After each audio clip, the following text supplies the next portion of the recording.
What is a bill of lading?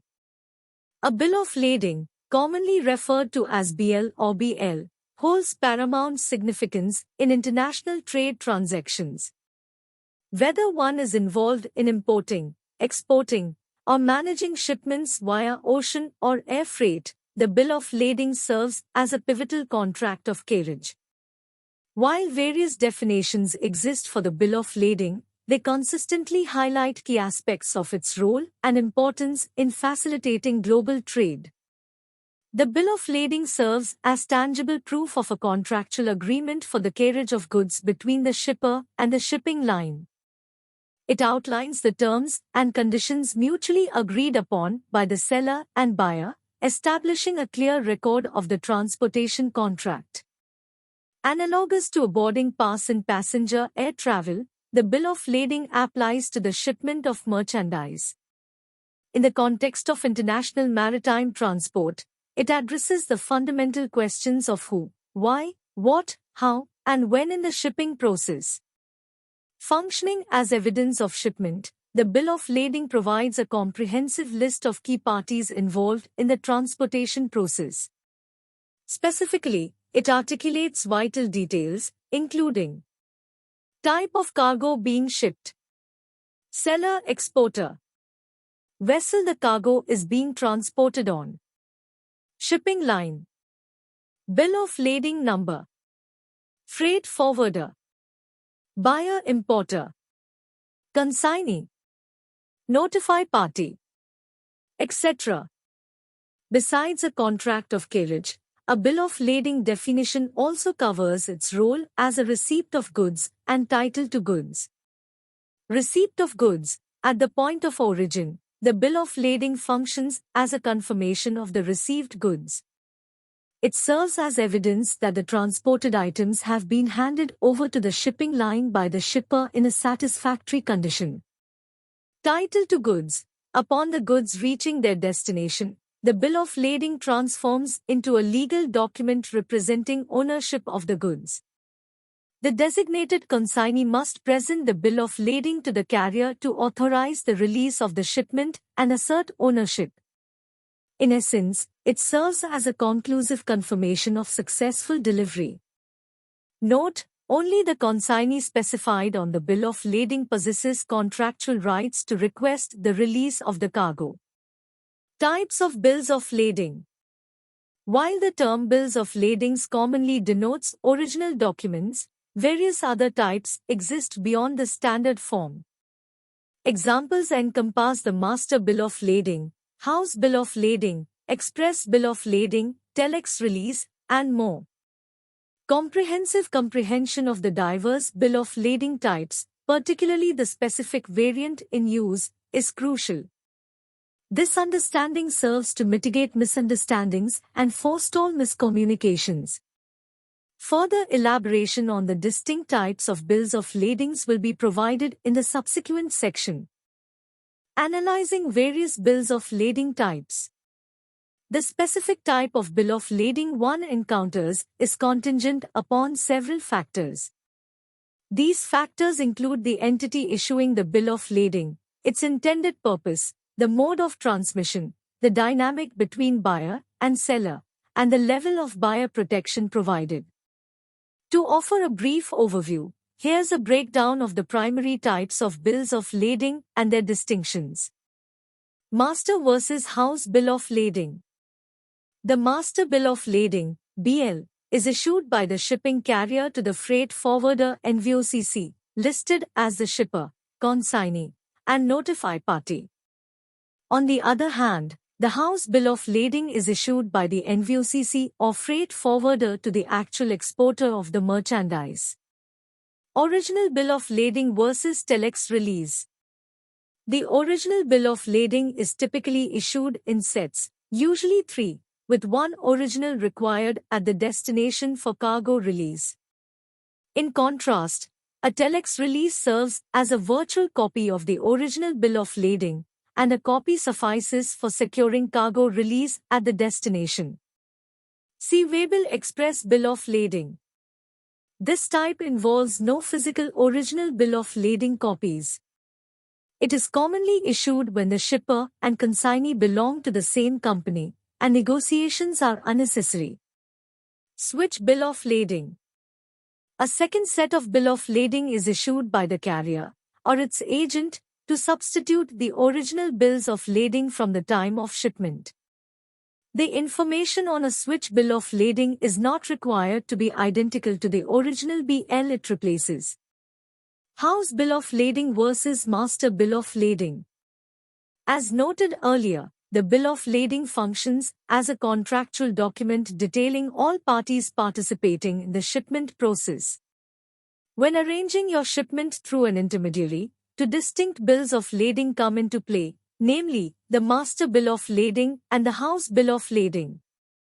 To comprehend the necessity for these two types of bills of ladings, it's essential to first grasp the diverse entities involved in an ocean freight shipment.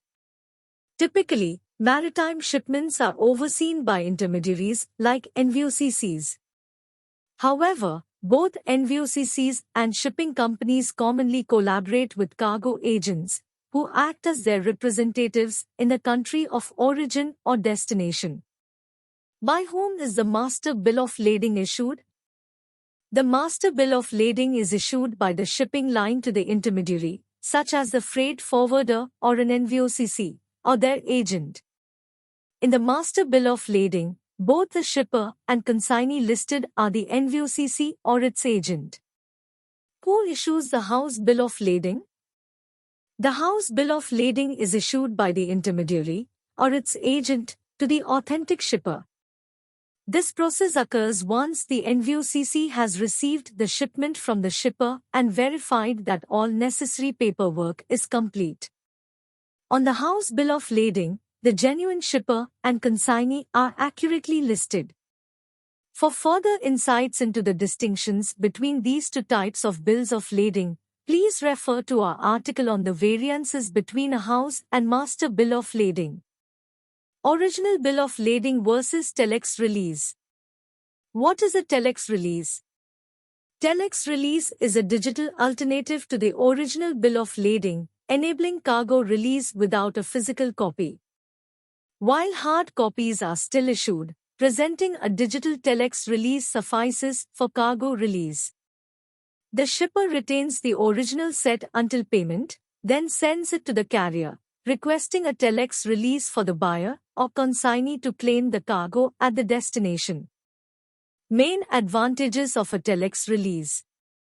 The telex release offers three main advantages. It's fast and convenient. It expedites the customs clearance process. It eliminates the costs of shipping the original bill of lading by courier. Express bill of lading or sea-way bill. What is an express bill of lading express release? The express release, akin to the telex release, is digital, but notably, no hard copies of the bill of lading are issued. While it presents various advantages, it is advisable only for specific circumstances, typically when there is a trusted relationship between shippers and consignees, such as those from the same company. Main advantages of an express release. Times efficient. Cargo release occurs immediately upon arrival at the destination port. Times cost-effective. Eliminates the expenses associated with issuing and shipping the original bill of lading.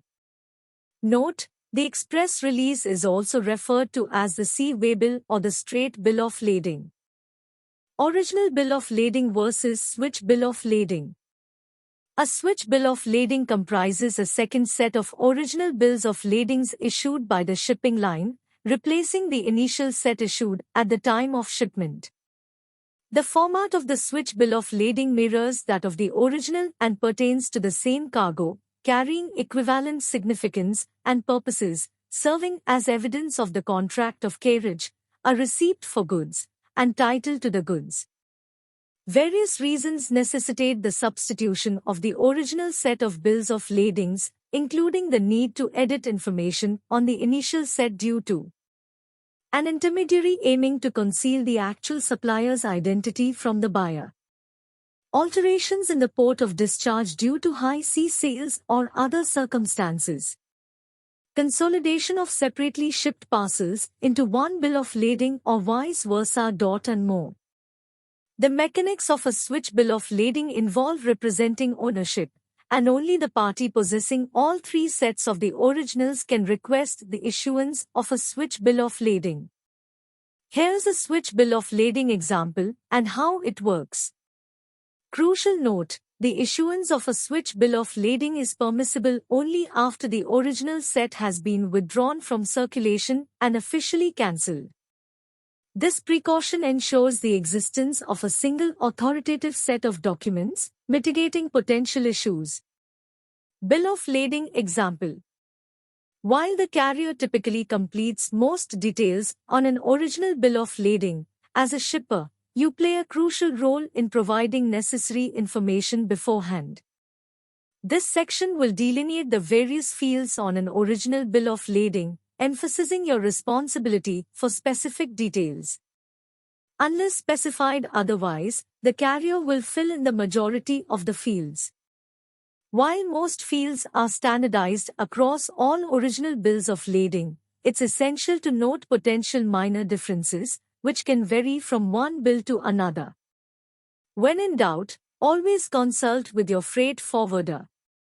To assist you further, here's an actual bill of lading template for your reference. 1. Shipper-exporter. Information to be provided by shipper. Full name and address of the shipper-exporter. 2. Consignee. Information to be provided by shipper. Full name and address of final recipient of the shipment. 3. Notify party. Information to be provided by shipper. Full name and address of party to be notified of shipment status. This may be the consignee or a clearing agent that handles the clearance on behalf of the consignee. 4. Mode of initial carriage. Transportation mode, where the carrier first receives the goods until the port of loading. This can be truck or rail or combined. 5. Place of initial receipt. Location where carrier takes possession of cargo. This is usually a city and/or a zip code. 6. Vessel name. Vessel name and voyage number which will be delivering the shipment to the consignee at destination. This is usually the mother vessel that covers the main route of the shipment. For example, in the case of a shipment from Savannah to Oslo, this would be the vessel going Savannah to Hamburg, and not the feeder line from Hamburg to Oslo. 7. Port of loading. Port where the cargo will be loaded on board the vessel. 8. Port of discharge. Port where the cargo will be arriving. 9. Place of delivery by carrier. City where the carrier will be delivering the cargo to the consignee. 10. Booking no. Information to be provided by shipper. A unique control number to reference the shipment with the carrier. 11. Bill of lading no. A unique control number to reference the bill of lading. 12. Export references. Information to be provided by shipper. Shipper's reference numbers such as PO numbers, etc. This is any reference number the shipper may use to identify the shipment internally in his system. 13. Forwarding agent FMC no. Full details of freight forwarder and license number. 14. Point and country of origin. Point and country of the cargo origin. 15. For delivery of goods, please present documents too. Full details of carrier's agent at destination who handles cargo release. 16. Domestic routing export instructions. The actual terminal where the cargo will be loaded onto the shipping vessel. For example, Garden City Terminal, Port of Savannah. 17. Freight payable at origin or destination, depending on whether freight has already been prepaid or will need to be paid upon collection at destination. 18. Type of movement. Door-to-door or port-to-port or CFS to CFS. 19. Marks and numbers. Container numbers, information to be provided by shipper. Markings that are on the outer packing of the cargo for identification purposes.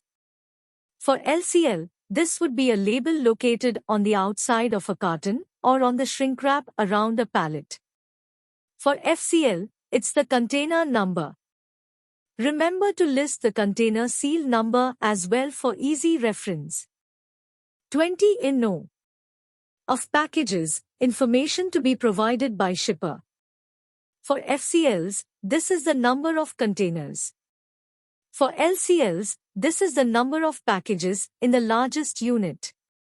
21. Total number of packages, information to be provided by shipper. Sum of what's listed in the above field. 22. Description of packages and goods, information to be provided by shipper. Description of each package, including the specifics of the commodity in its smallest units, for example 2000 cartons of plates loaded on 10 pallets, type of package, boxes, barrel, etc., and the quantity per package. Also include handling instructions, i.e. fragile, should be kept cool, etc. 23. Gross weight, information to be provided by shipper. Total gross weight, in kilograms, for each item per line. If shipping to from the US, list both kilograms and pounds. 24. Measurement, information to be provided by shipper. For LCLs, these are the dimensions of each package you're shipping. In the case of FCLs, this information is not needed for most countries. If in doubt, check with your freight forwarder. 25. Freight charges. Full list of freight charges such as ocean freight, terminal handling, etc. 26. Prepaid. Amount that has been prepaid by the shipper. This is usually the ocean freight price and any extra charges at origin. 27. Collect. Amount that needs to be paid for cargo collection. This can be the ocean freight price if it hasn't been prepaid, as well as the DTHC charges and other local charges that apply. 28 and 29. By and dated. Signature or stamp by the individual representing the shipping line. Completing a bill of lading. Given the extensive paperwork in a single shipment, it might be tempting to quickly review the bill of ladings over 30 fields. However, inaccuracies and omissions on this document are not tolerated, and proper completion is crucial to avoid complications. It is advisable to acquaint yourself with each field to ensure accuracy. Here are 6 key considerations when filling out a bill of lading. Tips for completing a bill of lading. Complete all required fields. Ensure all mandatory fields are filled in accurately and legibly. Plan ahead by reviewing the required fields on the bill of lading early, giving you ample time to gather necessary information. Double-check information. Verify that every detail on the bill of lading is correctly filled in. This includes not only the information you provide but also the details pre-filled by the carrier and/or NVOCC. Plan ahead. Take proactive steps to plan ahead and review all required fields promptly. This proactive approach helps prevent mistakes and potential costly errors. If you're uncertain about specific fields, seek clarification from your freight forwarder. These measures contribute to a well-prepared and accurate bill of lading, reducing the likelihood of errors in the shipping documentation process. Verify the alignment of your container and seal numbers. We recommend capturing an image of the affixed seal on the container, displaying the seal number, to cross-verify its accurate notation. Ensure meticulous attention is given to accurately filling in the shipper, consignee, and notify party fields. Pro tip: include the contact details of your consignee to facilitate local communication with the destination agent. For shipments involving hazardous materials, explicitly indicate this on your bill of lading. Provide comprehensive details for clarity. Remember to secure the essential licenses and permits required for shipping hazardous materials. The specific type of license will be contingent on your merchandise and the destination country. Provide comprehensive freight details. Ensure the utmost specificity and thoroughness in your freight description, as a more detailed account enhances accuracy. Specify the quantity of containers and items within each container. Include exhaustive details such as value, weight, size, material of manufacture, and common name for each item. If shipping multiple units, precisely state the total weight of the entire shipment and the weight of each individual unit. Outline the shipment type and indicate the number of pallets involved. Record any special shipping instructions. Avoid false information. Given the bill of lading's legal significance and its potential role as evidence, avoid inaccuracies to prevent shipment and payment delays and potential claims. Utilize courier services for original bill of lading. When dealing with an original bill of lading, opt for courier mail for its tracking service and expedited delivery compared to regular mail. Losing the bill of lading can lead to legal and financial complications, making courier services a prudent choice. Precautions for sending original bill of lading. Before dispatching, confirm with your consignee whether the complete set of bill of ladings, usually 3, should be sent, and if they need to be signed and stamped, part. Creating informative content is a passion of ours, and your positive feedback motivates us to continue delivering valuable insights. If you haven't already, we invite you to subscribe to our channel to stay updated on future videos. Your support means the world to us. Feel free to share the video with your friends and colleagues who might also benefit from the information. Sharing knowledge is a powerful way to empower others, and we believe in building a community where everyone can learn and grow together.